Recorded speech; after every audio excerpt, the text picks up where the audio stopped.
And hello, everyone, and welcome to the Copyright 2.0 Show, episode number 332. As usual, I am your esteemed host, Jonathan Bailey, from the website Plagiarism Today, which can be found at plagiarismtoday.com. And joining me, as usual, a man so badass he gets his own VIP line through airport security.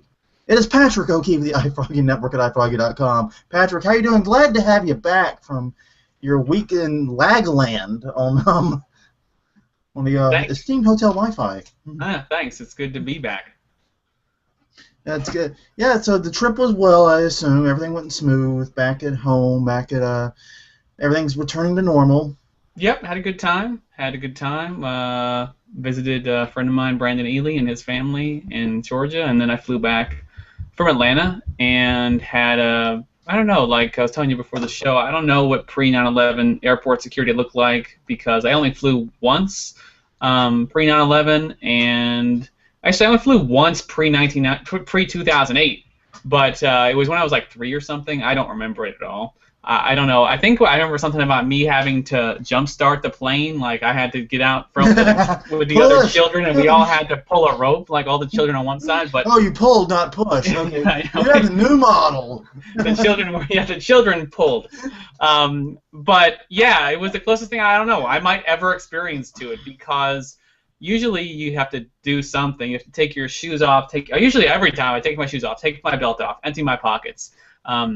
And then put my things on the conveyor belt and take my laptop out and put it in a separate bin. That's what I always usually have to do in Norfolk. And, of course, you have to take your toiletries out, and you have to, as I spent about 30 minutes doing before the trip, put all your toiletries into smaller containers or buy travel size. So that's always fun.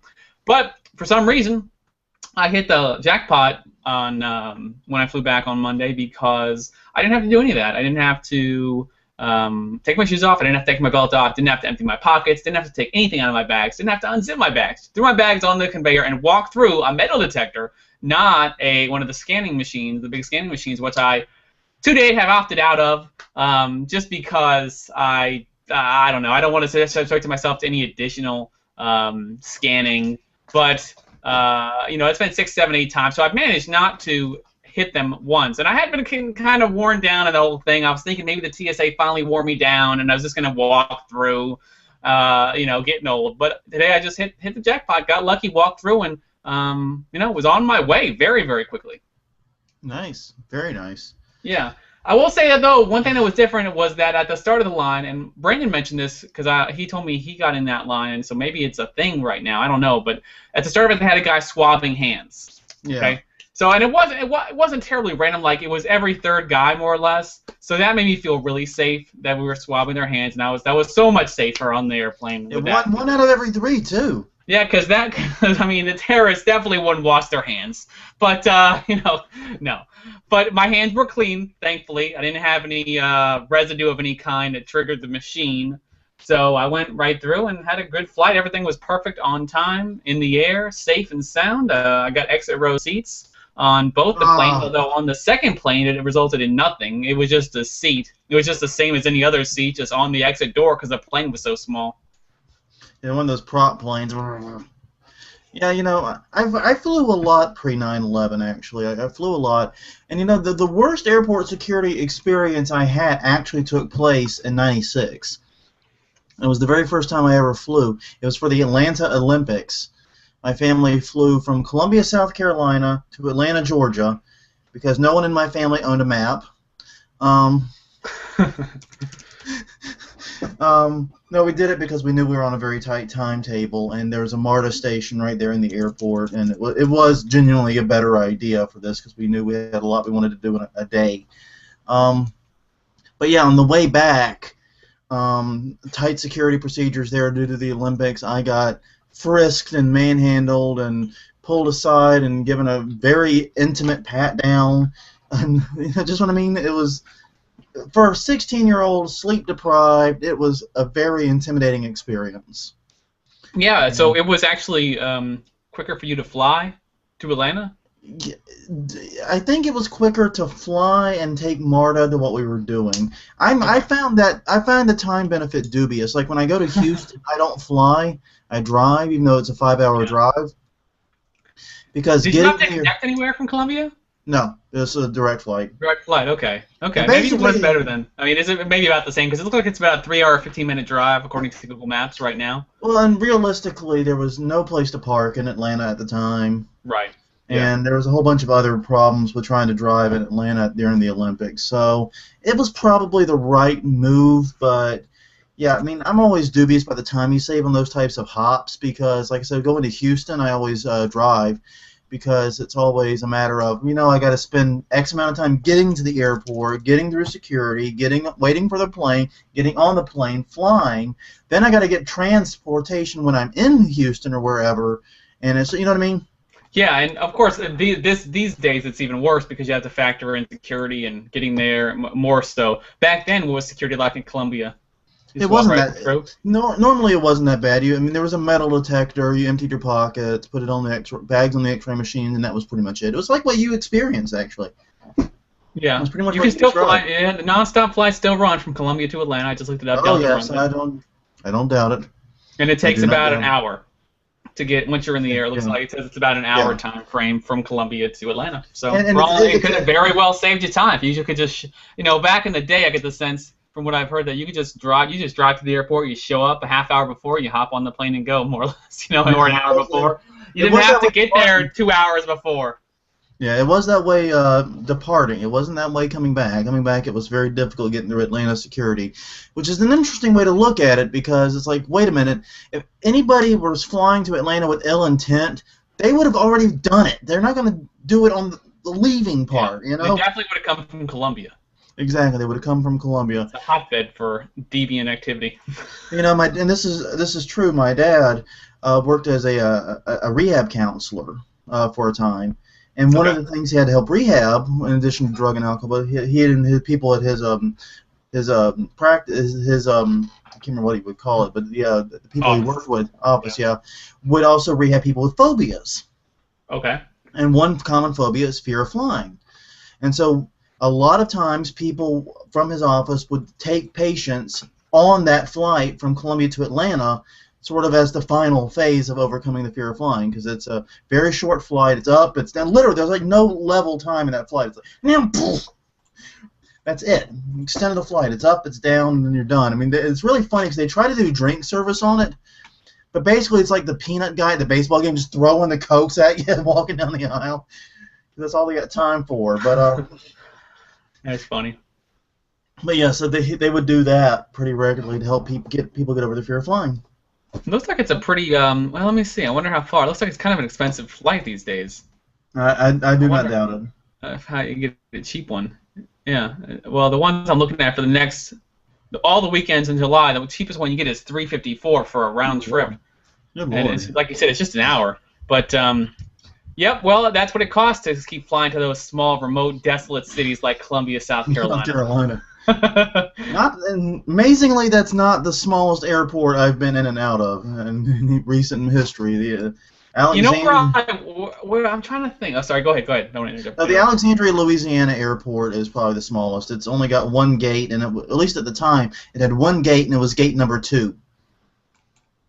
Gotcha. So yeah, I'm trying to think. I'm trying to remember. I was looking at one point flying into this small airport in Georgia, Brunswick, I think. In South Carolina, Brunswick, South Carolina, if that's a place. And I want to say that's where the airport is. I don't know if I did it or not, though. Brunswick, Georgia is a place. Do they have an airport? I'm trying to think. It sounds familiar, but maybe I'm wrong. Oh, you know what? Okay, this looks like it. Glenn County Airports on the Golden Isles. Yeah, I don't know if I flew there or not, but the airport I went to was just, when you're used to flying out in these bigger airports, you go to the small ones, it's like a whole nother it is. thing. It really it's like, is. You mean there isn't a Starbucks here open 24 hours a day? What's going on? Is this an airport or a, oh man, I lost that. What should I have said? I don't know. Is this an airport or a bus station? Yeah. Well, my joke about Alexandria, Louisiana was always that the airport, bus station, hair care, and tire center that they have going there. That's how it feels. It's like you drive up, it's in the middle of a field, there's an airport, there's a little tower, and I'm assuming there's a runway, and little planes land there. And then the funny thing about it is the Alexandria Airport is actually an international airport. Yeah, so is Norfolk. But New Good Orleans is old not. Norfolk International. New Orleans does not have an international airport. That is true. Huh. Can't they fly to Mexico or something? Nope, they do not have an international airport at all in the city. They don't have that. That is actually they're expanding the airport. That's what they're adding is an international wing. Huh. Well. There you go. Today you learn. Yeah. There you go. Yeah, that year when I flew, it looks like I flew to Savannah. Yeah, that's a medium-sized airport. Yeah, At least. that's the medium. I flew Raleigh to Savannah. That was a weekend. Anyway, yeah, that was for Jared's wedding, Jared Smith. Yeah, so good times in the air, good safe travel. No issues, so that was good. Glad to be home. Oh, real fast. Is there anything else going on? Anything else on your brain? Not too much. I don't know. You talking about my blog post? Okay. Well, jump into some copyright news. Oh, yeah, let's hit it. Ian? I think we had a little delay. Yeah, we did get a little delay. All right, well, and do the copyright news, I guess. And there was a weird delay there. I mean, you're like talking and answering questions I asked like 2 minutes ago. It was kind of weird. 2 whole minutes? Well, first off, this week we have to talk. No, it did not 2 minutes. Sorry. 10 seconds, but that's enough. It feels like 2 minutes. It's weird when we're not on.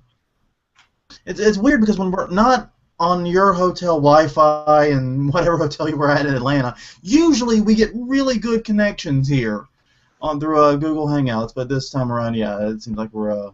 Yeah, it doesn't seem like it's working out too well right now, but hopefully it'll catch up. Okay, because we got to talk about Aereo. So last week we talked about the Supreme Court ruling, pretty unequivocal, 6-3 against Aereo, ruling it to be an unlawful service, saying that it does publicly perform the work of broadcasters and that it is infringing their copyrights. Well, as a result, the predictable has happened, and Aereo has announced a quote-unquote pause in its service while it sorts these matters out, we'll say. Yeah. They basically shut down. They shut down a few days ago now, and that includes both the live service and the DVR services they provided. Both been shut down, and says they are working on finding a path to offering the service again.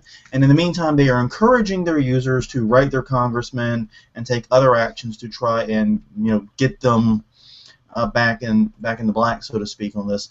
But yeah, basically, Aereo, as one would predict, has ceased operation, so they are calling it a pause, not a closure at this time. Yeah, as we discussed last week, they are a pretty well-funded startup, so they've probably got some cash in the bank, and so they have a choice to make as far as what they want to do with that cash. I guess they could return it to investors. That's been done before. They could pivot into something else.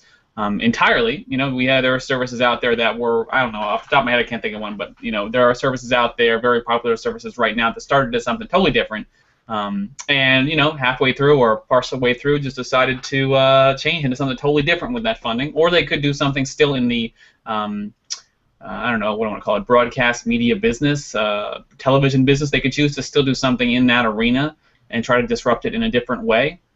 But after it, came out, I've received a couple emails from post are doing the show. I received a couple emails from Aereo. I'm on their mailing list apparently.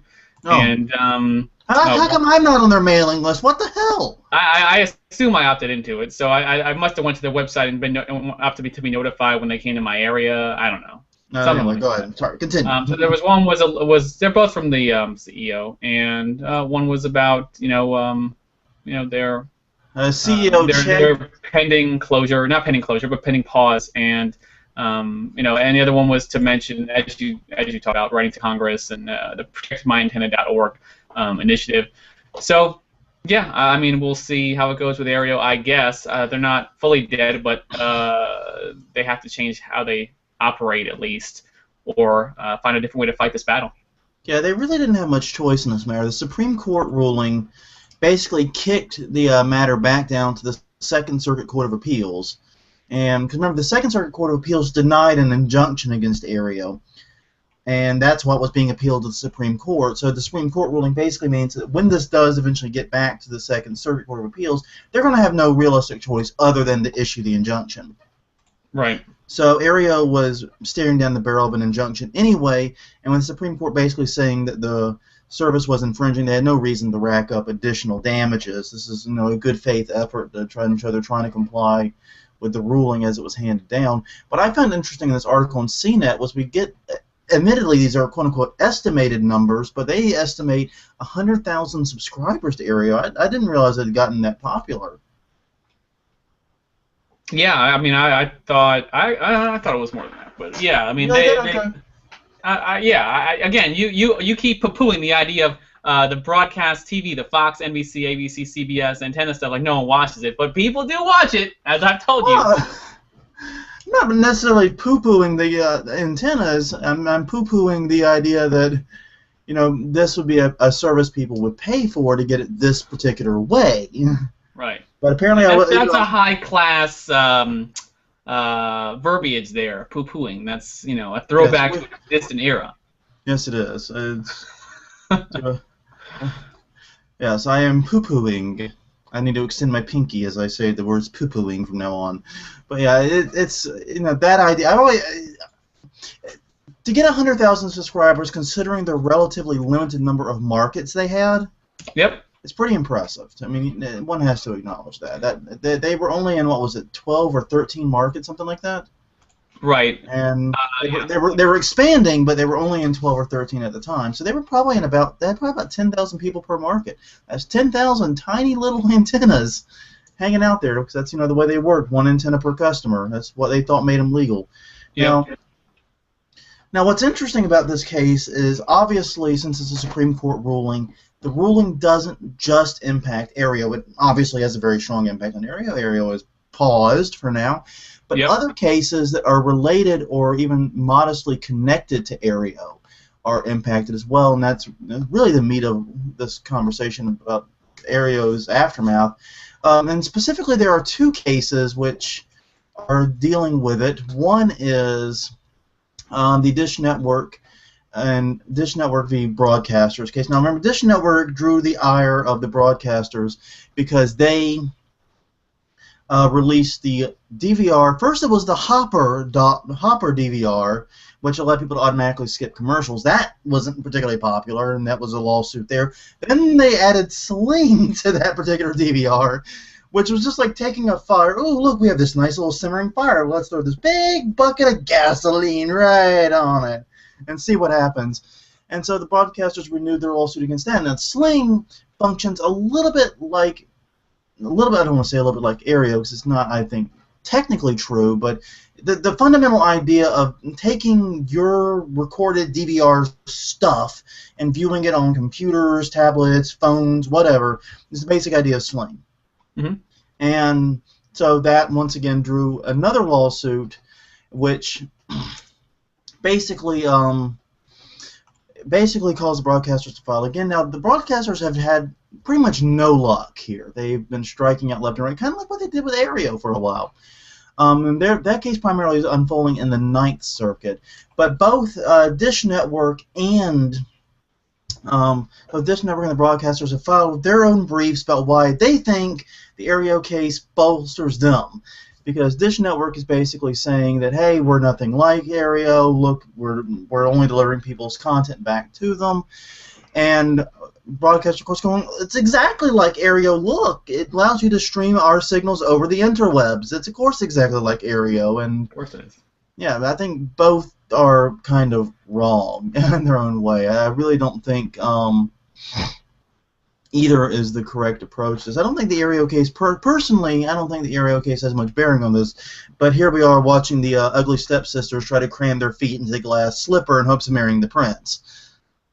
Yeah, and I really think it's, I don't know, more so Fox here, because, and so it begins, right? The Aereo thing, we keep hearing people, oh, it only applied to Aereo, oh, it's a narrow decision, okay. Well, so here we have a service that, so Aereo put the equipment in their own warehouse. That was used against them in some respects, I would say. The Sling doesn't do that. Aereo didn't pay retransmission fees. That was obviously used against them. Dish does pay those fees. And so you have a service that, I mean, it depends how much alike are baseball and football. I mean, yes, they use balls. Yes, they we use our hands with Patrick, the balls. I think given the season, it should have been how like are football and football, given the ongoing World Cup. But anyways, go ahead. Sorry. Yeah, you're right. That would have been a little more timely. I got this messing with you. But I mean, the thing is, when you look at some of the key things that Aereo did that were unique to the service, like storing the equipment remotely, like not paying retransmission fees, I feel like Fox is trying to wedge this into this case what the decision did from the Supreme Court is it entrenched broadcasters further, it strengthened their position, and it made them feel a lot more confident. So what we're going to see now is them use that decision to try to strike down any technology that it revolves around DVR and the internet. Yeah. And so we're going to see that happen in whatever case that's applicable to until the courts rule against it. So that's going to be the tactic here, and that's what Fox is doing. And realistically, I mean, I've said it was a narrow ruling. I think the Supreme Court did intend it to be a narrow ruling, and I do think it is a narrow ruling. But it won't actually be a narrow ruling until those lines are drawn by other courts. Yeah. It's like fair use. It doesn't actually exist until someone rules on it. You know what I mean? Yeah. It's that type of situation. I think the courts will. I think the courts are going to take a very limited look at the Aereo ruling, and I do think cases like this one will not hinge upon the Aereo ruling. I do think the Cablevision ruling will possibly be impacted by this, but generally speaking, I do think it is going to be a narrow ruling. But until we get some courts passing judgment, we're not going to have any ideas. But the really interesting thing in this article, and this is an article in the Hollywood Reporter we're pulling from here, is they also talked about our good friend FilmOn. FilmOn, of course, is an Aereo-like service. And they're saying, hey, the Aereo ruling bolsters us. It helps us. We are going to continue doing exactly what they were doing. That's right. They are an Aereo-like service that is going to continue doing exactly what they've been doing, despite the fact the Supreme Court just came down on their biggest competitor and most similar company. Their argument is that under the Supreme Court ruling, which said that Aereo functioned like a cable company, they now qualify for a compulsory license under Section 111 of the Copyright Act. So basically, they can go to the Copyright Office and say, hey, we're a cable company, we demand this license, and we're going to pay for whatever it is, and that'll be the end of it. Now, they tried this previously, but even though courts shot them down, the Copyright Office kind of neither agreed nor disagreed with it. And the long and short of it is they think that now with the Supreme Court ruling in the back pocket, they can go to the Copyright Office and say, look, we're a cable company. Give us that compulsory license so we can continue on going completely legitimately. Yeah. And do you remember the XFL? Yeah, yes, I do. Vince McMahon's league. Okay. Yeah, so I think calling FilmOn Aereo-like is like calling the XFL NFL-like.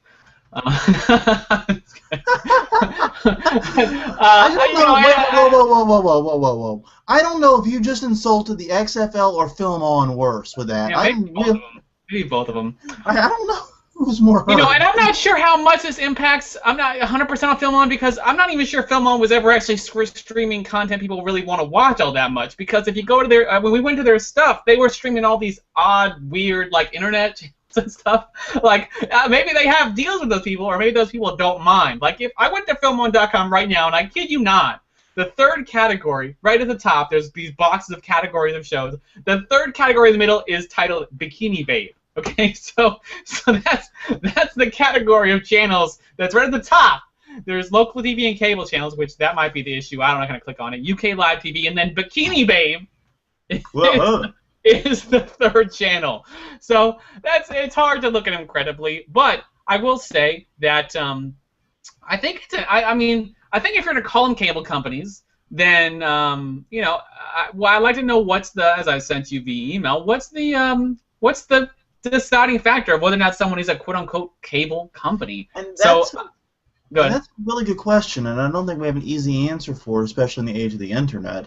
But the Aereo ruling said that Aereo was functioning like a cable company, not that it actually was a cable company. That's a pretty big division there. You can function like things and get punished for being like things without actually being things all the time. It's pretty simple to do. I think when we were emailing back and forth, the analogy I used is that I do home brewing, and if I were to brew more than 500 gallons per year, which would be an insane amount to brew, by the way, I haven't actually done one in a while, but it's an absolutely crazy amount for an individual to brew. But if I did, and somehow the government found out about it, I could be fined and penalized for functioning like an unlicensed brewery. Now, just because I'm fined and penalized like that does not mean I'm then automatically qualified to go and get my brewery license and get all those permits in place. I have other qualifications which I have to meet. And I think that's the situation that FilmOn is in right now, is that it's got other qualifications I'm pretty sure it has to meet in terms of, requirements of what it takes to be a cable company. I'm not sure what those requirements are, but just because the court says you're functioning like something does not mean you are something and you qualify for the rights and privileges of being that thing. Yeah, and I suspect Aereo is closer to being a cable company than you are to being a brewery. But yes, that's very true. it could be the case. But I will say that it should be a clear path to becoming a cable company. I agree, and I'm sure that clear what it is, because it just further entrenches these broadcasters, for better or worse. If Aereo wants to pay licensing, but is tied down in bureaucracy. In an effort to do so. So I think that's just one of the things. We're going to talk about music licensing a little later, but how licensing and rights can get in the way of innovation if a company wants to pay you. If someone wants to pay them, and there needs to, as much as I make fun of them, there needs to be a clear path to what a cable company is. I agree. So it shouldn't necessarily be an exclusive club. Cable companies already, at one point felt a little more monopolistic than they do now. But we're getting that like that in some areas with internet service when you only have one or two providers and they don't overlap and they don't share the area. Competition's good, so we need to encourage it in the market. And just to go back to FilmOn one more time, I went to their website and it's just it's pretty comical. I went down, there's Kid TV. It looks like a Finding Nemo turtle ripoff image. Mm-hmm. It looks like someone made it, the turtle look like it, but it's not him. Boy, I don't know. FilmOn, which is my opinion, alternative channel network, so they could cover that image there.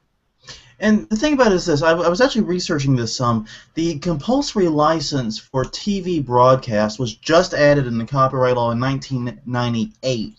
Now, I recognize younger viewers are going, 1998? That was a long time ago. Yeah. You got to remember that was 20 years after the last major overhaul of copyright law. So, put it in some perspective. It's actually closer to today than that change is from the last major overhaul of copyright. It's one of those things.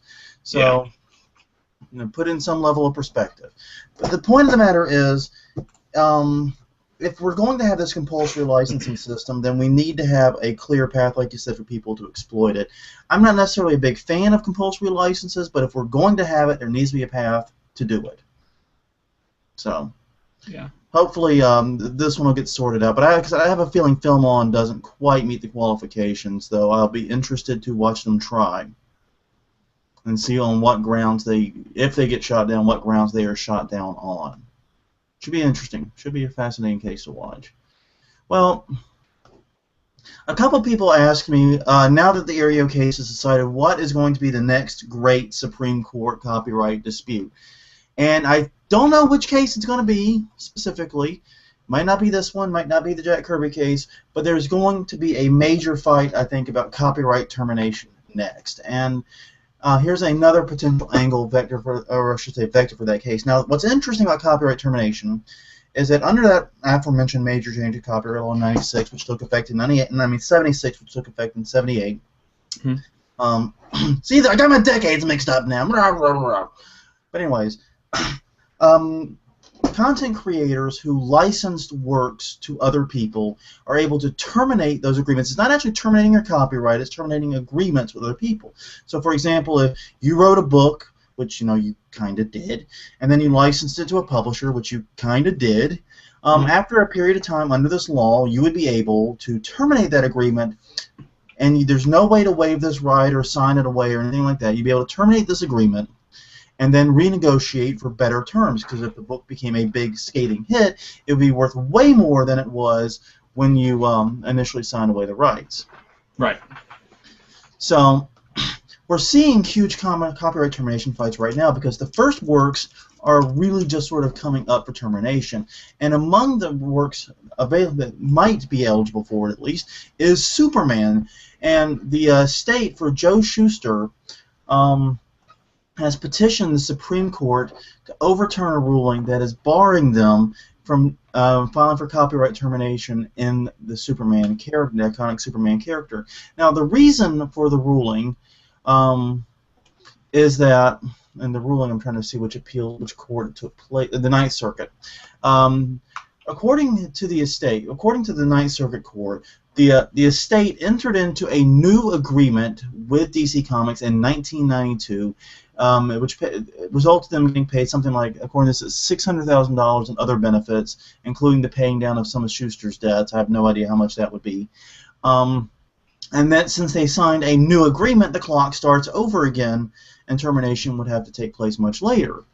Well, according to the estate, that doesn't work because in 1992, siblings, which apparently is siblings controlling the estate, not children or grandchildren, the siblings could not file for copyright termination, so there was no way in 1992 they could have been negotiating for those rights. They didn't get those rights until 1998. But still, their argument is that that agreement should not reset the clock on copyright termination, therefore they should be able to go ahead and file for it and reclaim some control in the rights of the character. And they're petitioning the Supreme Court for it, even though it's not necessarily likely the Supreme Court is going to take up the case. Yes. I don't have much to say here. I think we've talked about this case several times. Yeah, we've talked about this case several times, but now the main news, the news part is that they are petitioning the Supreme Court, and they seem to have some backing in doing it. Not as much as Jack Kirby. Jack Kirby, another comic book icon. He's a lot of Marvel stuff, X-Men, Spider-Man, etc. His estate is having a similar fight, and they have a similar petition with the Supreme Court. And in that case, they're getting a lot of support from others in the industry, and other industries as well, about try to get the Supreme Court to take it up. So I guess it comes down to what happened in 1992. Yeah, and what was intended in that agreement. Yeah, because as you said, they didn't have rights until '98. No, so the termination rights. I mean, they had some rights. They had the right to breathe air, but they were not people in 1992. Yeah. They didn't have. Women couldn't vote yet. These were dark days, the early '90s here in the United States. But we've come a long way since then, and we had termination rights in 1998. So. Yeah, I don't know. It is a weird thing because they obviously gave something away in 1992, but they didn't have that to give away. So, It's interesting. That is the interesting question: is what did they, if not, kicking the can down the road on termination rights? What did they sign? What did they agree to in 1992? They obviously, you don't give someone $600,000 and other benefits for nothing. Yeah, you don't.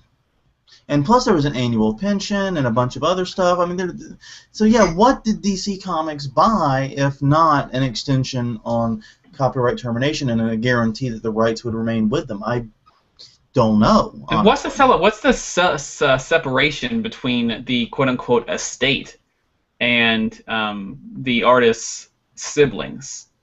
What's the difference there? Because I don't know. The state's arguing that the siblings didn't have the ability to assign his copyrights. So who is the estate, I guess? Yeah, I'm wondering at this. We probably already talked about this a long time ago, but it's like, who is the estate? Because you would think that might be part of the estate, but maybe not. Yeah, this gets into areas of wills and last testaments and so forth that I'm not particularly good in, so I'm going to have to punt on that issue. If anyone wants to chime in and explain it, they're more than free to. But yeah, basically speaking, I have no idea. Yeah, I'm looking at, because I may need to say correction here quick, because a separate article on another site mentions something a little different. Okay. that it wasn't the siblings, but his children. Control the estate. I wonder who it is, because it says his sister and brother. Another record lists them as his children. So I don't know. They both cite the same store with Law 360, which is a login. I know. That's the only reason it's not in the show notes, that it's not one either of us. I can't log into that site to see what they said exactly. No, in the little excerpt doesn't say whether they're children or siblings. Not that it matters, but generally, I think the people would skew towards children inheriting the rights. I don't see if I have a wife or I have kids, I don't see Sean and Trent inheriting my rights. I mean, maybe some of them, but certainly not all of them. Yeah, screw the siblings. No one liked them anyway. Sean, Trent. Yeah.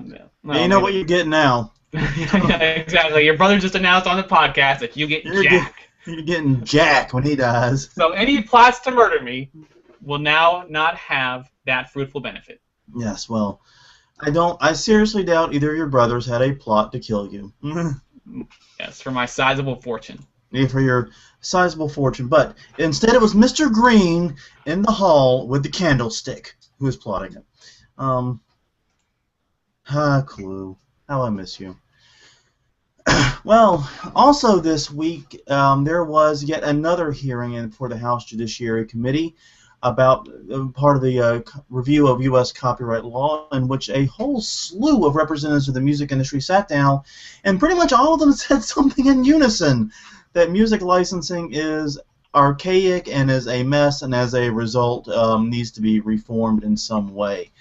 And this is interesting because you've got even like Kerry Sherman, the chairman and CEO of the RAAA, agreeing with people who he might not normally agree with, on this exact issue. Among the key things that were raised is that AM/FM radio do not pay royalties to performing artists, only for songwriters, and that there are severe issues in trying to get new streaming, new services on ground, because basically getting and organizing the rights and getting licenses for all the music is such a mess right now that it's pretty much impossible, according to them. So yeah, pretty interesting. Yeah, now that this grunge group of people's at the table, we talk about this. We talk about this fair amount. Is that the licensing needs to be simplified, but the reason they're doing it is because they want more money. So, yeah. Well, so that must mean that it's worthwhile now monetarily for them to actually talk about it.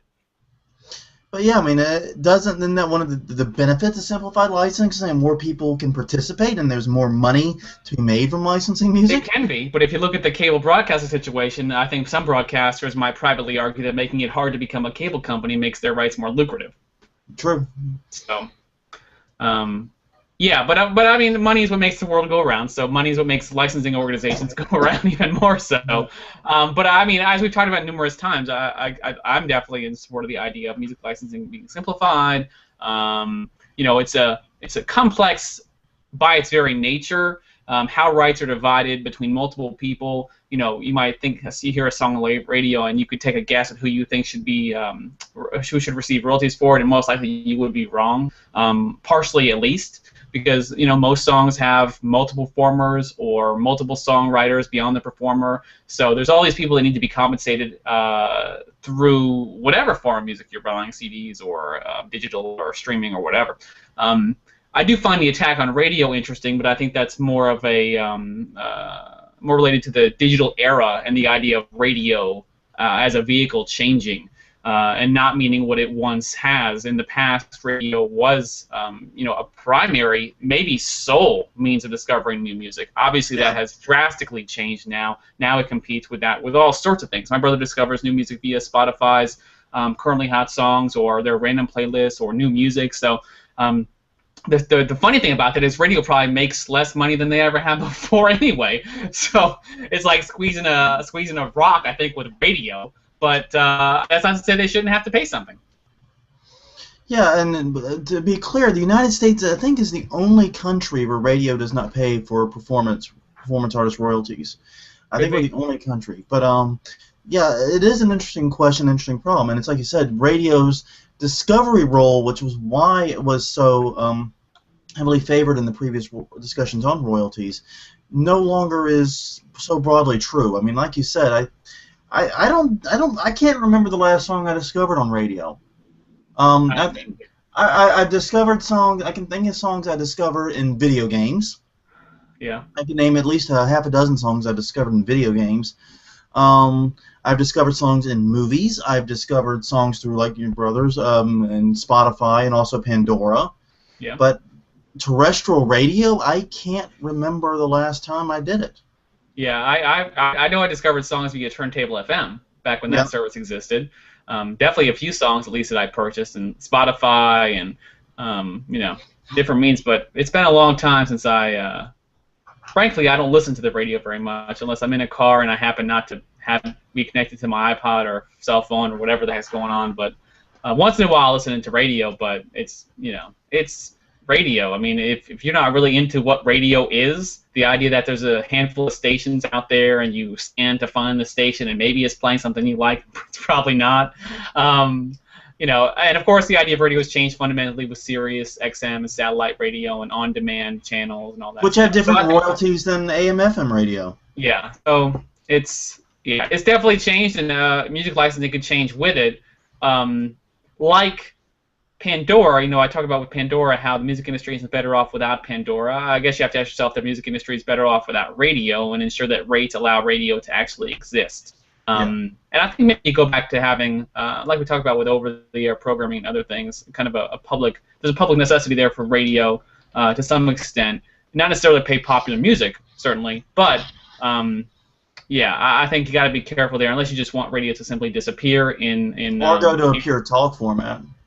Yeah, or go to a pure talk format. I mean, I guess music radio. If you want music radio, especially of currently popular music, to simply disappear in favor of newer, different formats, I guess that's an option. Certainly formats disappear, formats die. So maybe terrestrial radio, FM, AM, FM is just relegated for talk and maybe emergency broadcasts of the apocalypse. But that might be the limitation of what that might be the limitation that one day will be. Thank goodness we have FM, AM radio so that we can stay up to date on what's going on in the world right now, since we have no other means of communication. You know, zombies have struck. You make the jokes about this, but after Hurricane Katrina and I was back in New Orleans for Hurricane Rita, FM radio was my friend. Right. It really was. There were no television stations on. There was one FM radio station providing updates and providing good information, and we were tuned to it, and we were by that radio like hawks, you know, the whole time, trying to understand what was going on, if there was any danger, if we had to do anything. So, yep. That being said, I've been there. We actually did it, and it did actually happen.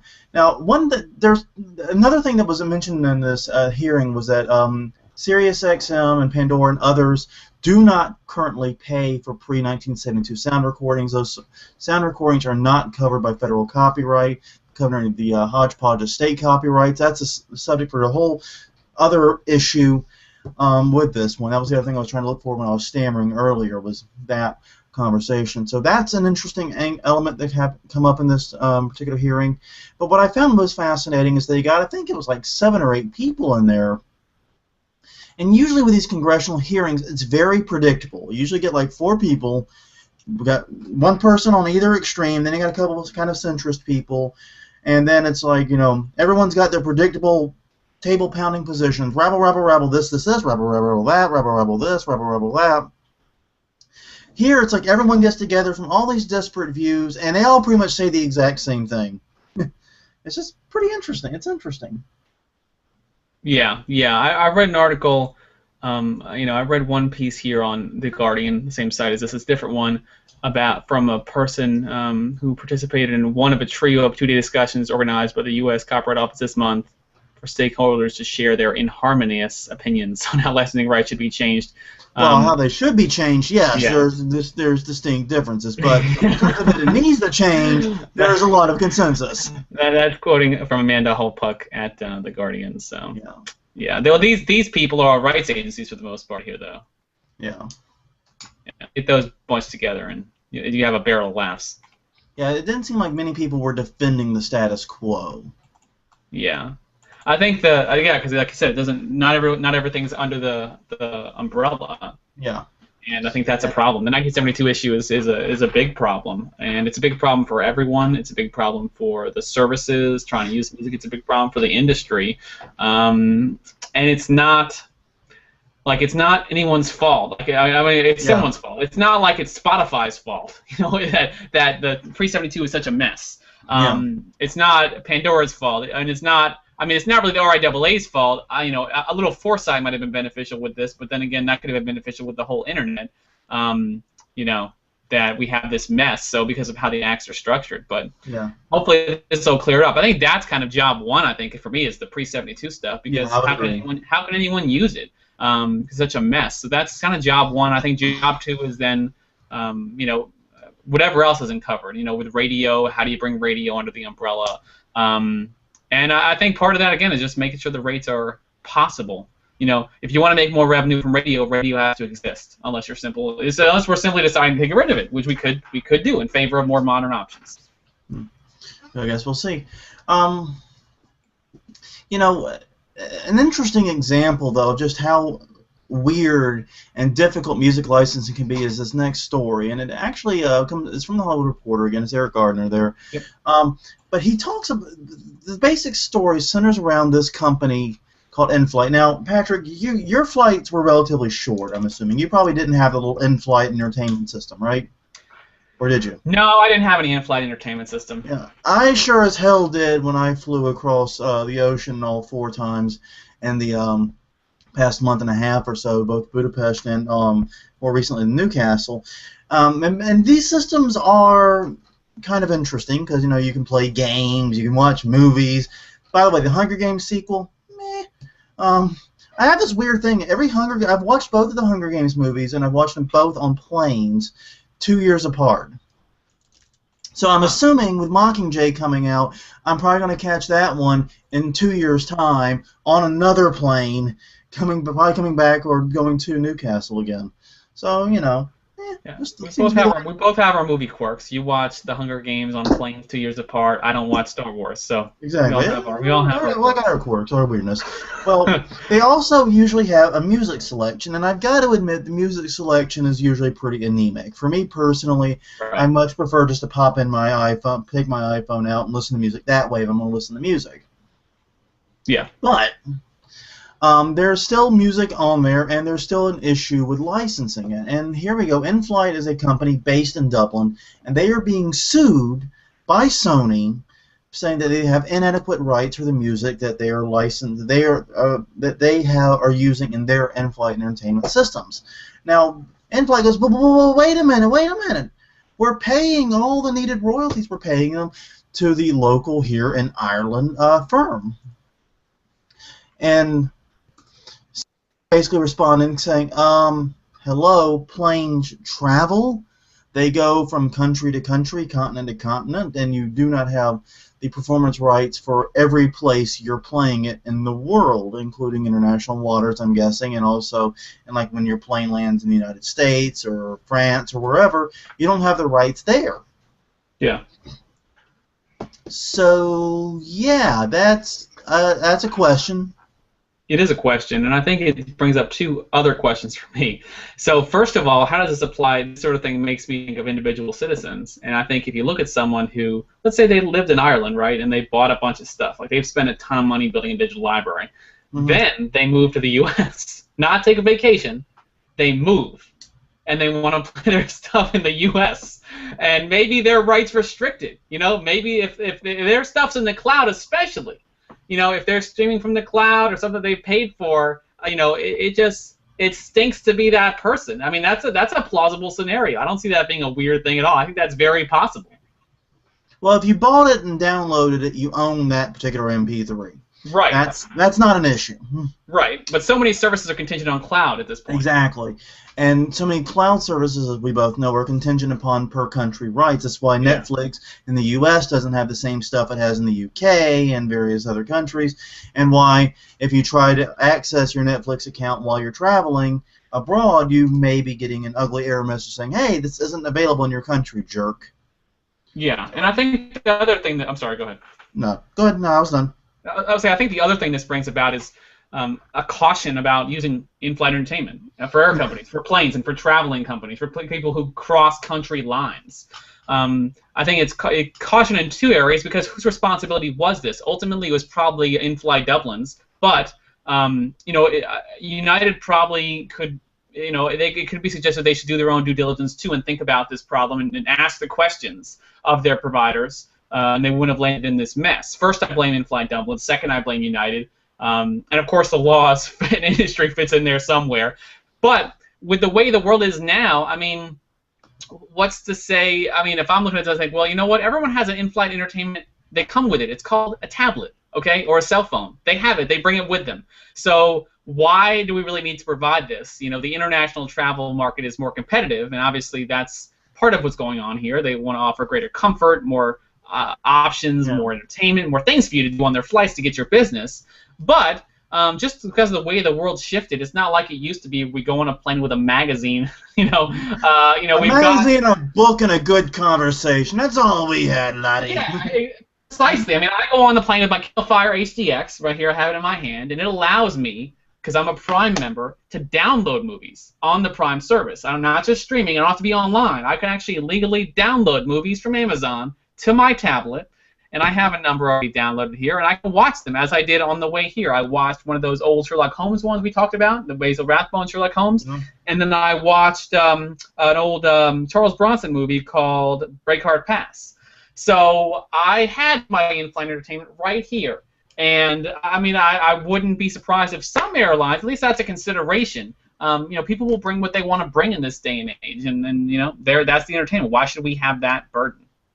And that is one thing. I think that's one of the reasons why airlines really push to have it so that you could keep your devices on, but in airplane mode during takeoff and landing. Right. Because that way you would have access to your in-flight entertainment, and you wouldn't be, harassing the flight attendants and whatever else just because you had nothing better to do with your time. Yeah. So I think that was one of the things there too, and I think you make a valid point. At some point, it's going to be, hey, I've got 9 hours on a flight. I should download some flicks on my phone or whatever. And it's interesting. I noticed this when I was traveling transcontinental. Every flight, not only did they have the entertainment system there, but they had a USB port. Right. And the USB port wasn't a data port. It wasn't like I could hook my iPhone to it and beam whatever onto the screen.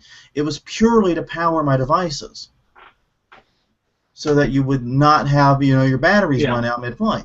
Right. That's good. Pretty cool. It is cool. One thing I was reading this. So they we talked about in-flight Dublin, in-flight audio rather. In-flight is based in Dublin, and but Sony Music is suing United. Yeah. In New York. Yeah. And so, for a flight originating from Ireland, most likely. So you look at it and you say, so what is? Let's say this is all goes against United, every sense of the word, and you have damages. So are we looking at? Are we looking at the number of passengers on all flights that came to the U.S.? And multiplying that, is that the number of infringements that occurred? Each consumer who consumed the media, so like they watched 3 movies, one person, that's 3 infringements. Like, how big are we talking about here? $1 billion, $1 trillion? What could be the worst case scenario? I think the damages would have to be determined by the number of songs played. I'm pretty sure they have logs of that somewhere. Right. And you would know how many times Sony music was played. Yeah. And that would tell you what you needed to know in terms of damages, because each play would count as a separate performance, I believe. Right. And is that legally I don't really pay much attention, but is that the up to $150,000 type of infringement? Yeah, up to $150,000 per case if they are found to be a non-innocent infringer. Realistically, you're not looking at that kind of damages. Right. Because that seems like an innocent. Well, of course, United. United's the person at bear here. I was thinking of the listener. The listener is obviously an innocent infringer. They are on an airplane with a legitimate service, they assume, so they use it. But the airline, I guess, does that come down to proving how much they knew or should have known about a service? Yeah, exactly. That's what it's going to come down to, how much due diligence they performed and making sure that they were legal and where they had the breakdown, and so it showed they were wrong. So. And what they did after they learned they were wrong. It seems like they're convinced they are legal right now, though. So No, I don't think without reason. Yeah, it's interesting. This InFlight Dublin, InFlightDublin.com. They don't have much of a website. They just have like a coming soon page right now. If this is the right website. I guess maybe if they're going to continue, they have to secure the rights in, well, every country that they fly to. Or find some way to obtain Fly. global rights. I don't know if that's even possible, though. Yeah, global rights. That's a term we pretty much never say on this show. Yeah, I know for a fact, though, that Amazon Prime has global rights to everything it has. Amazon Prime streaming. Really? Which is one of the reasons why you can download things and take it anywhere you go. It's because of global rights. Ah, I didn't know that. That's my understanding, at least. I've heard that from a couple of sources. But, so yeah, that's my understanding of Amazon Prime. And that's, of course, very contrary to Netflix, which is very much country to country. Yeah. And here's what I say also to this. Maybe instead of paying for in-flight entertainment, you give people free Wi-Fi. Yeah, I would be fine with that. Yeah, I mean, I think a lot of people would be fine with that. But the problem with that is in-flight Wi-Fi is not powerful enough to do streaming video, usually. Okay, I've never actually used it or paid for it, so I don't know anything. This is true. On my first flight across the Atlantic to Newcastle, I was on a flight that offered it, but it was free as long as we were over the United States. Now, I was leaving from Washington, D.C., and it's interesting, the flight path from D.C. to, I was flying straight to Manchester, England, but the flight path takes you up and along the eastern coast until you get right at Maine, and then you hook across the ocean right at the very top. So you're actually over U.S. waters for about a quarter of the flight, about 3 hours. You're like, how can we make this stay here just a little longer? How can we stay over U.S. territory? Exactly. That's can how we it fly feels. over Guam? Like, let's just keep it. Let's just keep it Wrong in. ocean, Patrick. Wrong ocean. Yeah. Wrong ocean, Patrick. But man, Let's swing down to the Virgin Islands real yeah, quick. there you go. Let's go that way over the Virgin Islands. Yeah, but that's basically how it felt. So you actually stayed over the U.S. territories for about a third of the flight, considering Go U.S. off at exit 54 to Puerto Rico, then go up to Alaska. There you go. Yeah. This is worse geography than the Beach Boys in Kokomo right now. But yeah, no. So I actually got to try it. It was pretty cool. But yeah, it was neat in that I could send Facebook messages to people and chat with people. But that was really about all it was good for. Which, hey, that's actually entertaining. First 3 hours of the flight, talking to people and Something.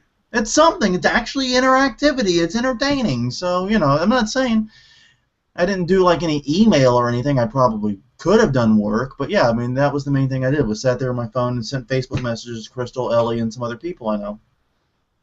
Actually, no, just them. Now to think about it. Okay. But anyways, no, it was fun. That was pretty cool. I recommend that. But like I said, don't plan on ever streaming video through it. Well, moving on to our next story, though, 'cause we're actually going to be running over this week. MGM and the James Bond producers, Dan Jack, have fired back against Universal, saying that there is nothing premature about their lawsuit over a potential upcoming movie. It's kind of confusing whether or not it's upcoming or not. And the movie is called Section 6. Now, the long and short of it is Universal has or has not optioned a script for a film called Section 6 that MGM and Dan Jack claim is based upon the James Bond franchise and is a copyright infringement of James Bond, even though the script has not been produced. Universal says it has not been finalized, and Universal, in fact, has said that they haven't even really fully greenlighted the project yet. We're not really sure we're even making it. And here you are suing us over it. But yeah. MGM and Dan Jack are claiming that basically the script is an infringement. Universal hit back saying all those things I just mentioned, but hey, we haven't even really greenlit it yet. But MGM saying, hey, wait a minute, you paid $1 million for the screenplay and you've assigned a director. It sounds pretty greenlit to me. So the dispute goes on, basically. Yeah, it just seems like, oh, that's not reasonable. Oh, yes, it is reasonable. Oh, yes, it's quite reasonable. We think it is. Hand us a copy of that script if you want to take it. They are poo-pooing the idea of it being unreasonable. Yeah. They're quite poo-pooing it. There we go. It's the American system. We haven't read it, but I think it's infringing. Let's spend $1 billion. Yeah, let's go to war now. But yeah, I mean that's what's so weird about this to me is that this script, by all accounts, is not finalized. They haven't shot one frame of this movie, but yet they already know it's infringing. That seems a little crazy to me. You know, I mean, admittedly I don't know Hollywood that well, but the idea of, hey, they bought this script that we have some reason to believe, and it's not quite clear why they believe it, but we have some reason to believe it is an infringement upon James We're Bond. not tapping their phones or their email. We don't have any access like that. Yeah, and what I suspect is they looked at the script when it was being shopped around and felt that it was an infringement but passed on it, and then when Universal bought it, that's when they opened fire, rather than waiting until, you know, anything happens with the movie, because the script can change a lot between when it is optioned and when it's actually a film. And in fact, Universal says that if there is anything infringing, they will remove it before the final product, and I believe they probably would. Universal doesn't stand to gain anything by releasing an infringing movie. Yeah, well, you know, whatever. Still, ongoing. Well, now we get to talk a little bit about the quote-unquote copyright troll Malibu Media. Our last story this week deals with them and the ISP Comcast. Now, Malibu Media, as we've discussed before, is well known for basically these very, very massive lawsuits against BitTorrent file sharers. They own the rights to several pornographic films. They find people that they claim are sharing it. They target them with these mass lawsuits, typically just hoping to get, you know, the get the information about them so they can sort of cajole a relatively small settlement out, relatively quick settlement out of them. However, some people do fight back, and this one defendant is fighting back.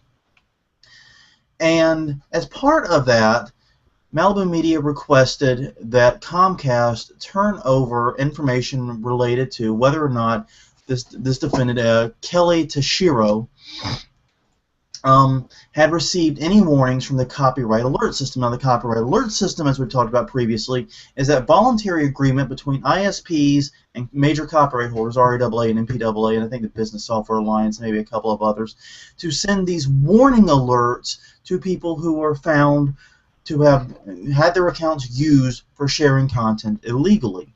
Now, the theory that Malibu Media says is, hey, if she's received these alerts, that bolsters our case that she was infringing. After all, we can show that she's received these alerts. We can prove that she was aware that her account was being used for infringement and did nothing or was doing nothing about it.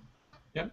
However, the copyright alert system was meant to be private. One of the big pitches about it was that, hey, we are going to protect your identity from the copyright holders. Basically, it's got this intermediary, the Center for Copyright Information, which receives the complaints, then passes it on to ISPs. That information never touches. The two sides never touch.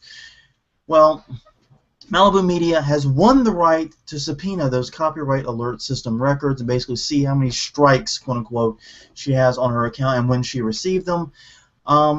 Possibly breaking that, not necessarily breaking the privacy claim as subpoenaed. You know, you can't say that's arguing. You can't say, you know, you're breaking a promise when you were subpoenaed and forced to do it. But the point is, it could punch a hole in that idea of this being a private system. Yeah, and I think maybe even the bigger deal here is that the enemy's using it, right? More or less. Yeah. I think when you think about copyright, you know, copyright trolls are, in some respects, I would say, an enemy to copyright and its existence. Yeah. Because they provide a reasonable argument for weakening copyright. You know, because you look at what they're doing with it and how they're using it to hurt people in many cases, and copyright becomes a weapon. So when they're allowed to manipulate this system, and more problematic, not only because it's just privacy is a big deal here, and if it was, you know, Universal Music doing it, it would still be problematic. But the fact that it's a quote-unquote copyright troll, I don't know this company from a hole in the wall. I've never heard of it before, but so I take it that they are a copyright troll and not just torrent freaks saying it. But yeah, they've got a history here. Yeah, so that they're using this data to manipulate it to strengthen their case, and it will strengthen their case against someone. You know, that is troubling. Yeah, it is troubling, and one of the issues, like I support copyright. I make no bones about that, but I think copyright is No, no, really no, it's a no shocker. way. But I believe copyright should be the tool with which you create a business model, not the business model unto itself, which is what these operations try to do. They Right. try to earn money directly from the lawsuits, and they do have a very lengthy history. It started about, according to the I'm on torrentlawyer.wordpress.com. According to the Malibu Media, really got active in this field in March of 2012. So they've been at it a little bit over 2 years. They're not one of the longer running ones, but they have been very active in filing these massive lawsuits. Have they And seen much success? I know they have a file at they have a page at TechDirt, a file at the EFF, so that's never that's never a good sign. but yeah, they've had some successes from what I understand. As much they've been more successful than others, which says very little. But yeah, but they've been Yeah. granted this subpoena, and like you said, that it's not just that it's anyone looking at it, because it was always kind of understood that the major copyright holders could subpoena those records, especially once someone gets the 6 strikes and there's nothing further that can be done. Yeah. It was meant to protect the privacy of the more casual file share, but it was kind of understood from the beginning that if you reached that 6 strike, you went to that highest tier, and were still sharing content, that information would be there, and they would be able to turn to it to show, look, we sent you all these warnings. Why didn't you change anything?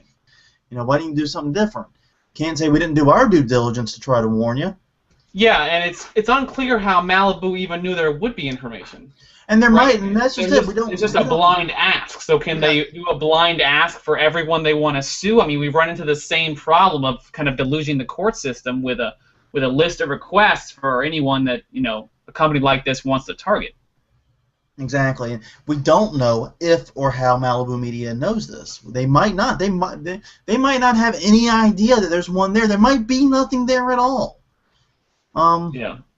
We don't have any reason, like you said, to know that Malibu Media has served this.